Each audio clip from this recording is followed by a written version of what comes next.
داشرتون. خلاص رحمني يا أخي، أعوذ بالله من الشيطان. وش ذا الكابوس؟ الله ينتقم منكم الفقيه والدوسر والمساري.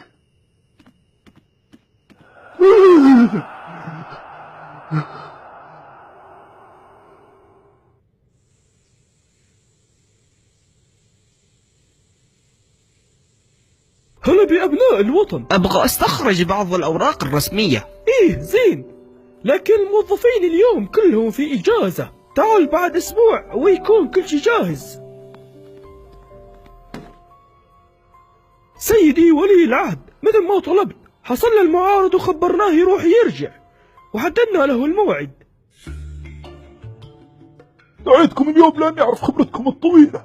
يا جماعة أنا أعاني من كوابيس وتمول ليلي، تعبان المعارضة، وأخاف الناس تصدقهم وما أقدر أحكم المملكة. تمام مفهوم. شوف أنا ما أخلي أحد يطلع برا، كلهم عندي في السجن. أي واحد يجيب طاري حزب سياسي أو حرية داخل السجن هو وعائلته ريايل وحريم. علشان كذا أنا رأيي كل اللي داخل السجن هم اللي برا الحين نحط خطة علشان نجيبهم السعودية. كان متقد يا أبو خالد. إي صح، أنا عن الحظ يا شيخ. وأنت إيش رأيك؟ أنا رأيي إن الحكاية كانت كده وإحنا كنا كده، وبالرغم من كده عملنا كده. خلاص ترى احنا حددنا مكان واحد من الخونة للدين والوطن ونبغى نتعامل معه، هو في تركيا. أوه تمام، نضرب عصفورين بحجر، نخطفه ونتهم تركيا علشان نضرب السياحة. ممتاز، لكن ما يكشفونا كذا. لا ما يكشفوننا، نسكر الكاميرات لما نخطفه ونجيب ريايين من برا تركيا.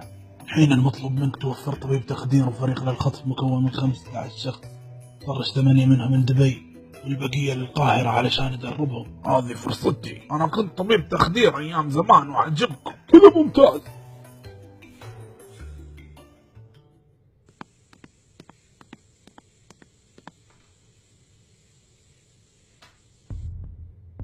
سيدي ولي العهد، آسف بالغلط زودت جرعة المخدر ومات الرجل. أجيب الجثة وأجيب. لا يا الغبي، كنت عارف انك بتجيب العيد. ننتقل للخطة ذي. إيه؟ اقول افتح الشنطة اللي اعطيتها لك، شد فيها منشار، قطع الجثة ونظف المكان زين. أوكي. يجوك الشباب من مصر ودبي ومعهم شناطع علشان توزعوا القطع فيها وتجيبوها. سلام.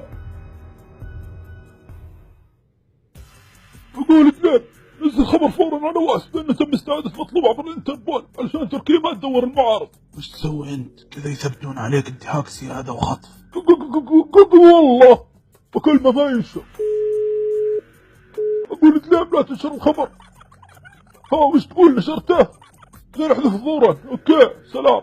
تمام كذا. زين. اقول ايش رايك نطلع تصريح نقول ما يخصنا ولا نعرف شيء عن المعارض وانه طلع من القنصلية.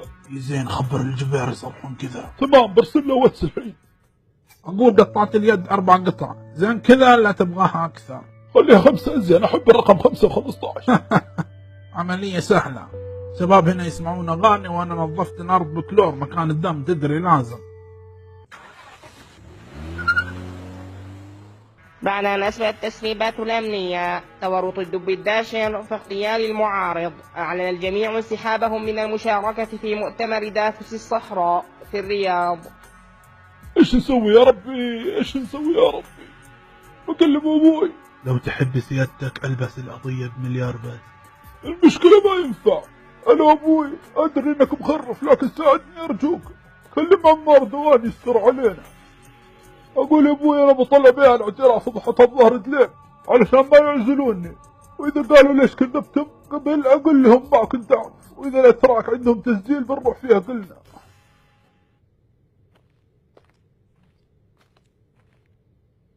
بايعك على السمع والطاعة في المنشط والمكره والعسر. سأحاول حمايتك، لكن هذا غير أكيد، والتكلفة 800 مليار دولار بغض النظر عن النتائج. اوكي سيدي ولي الامر.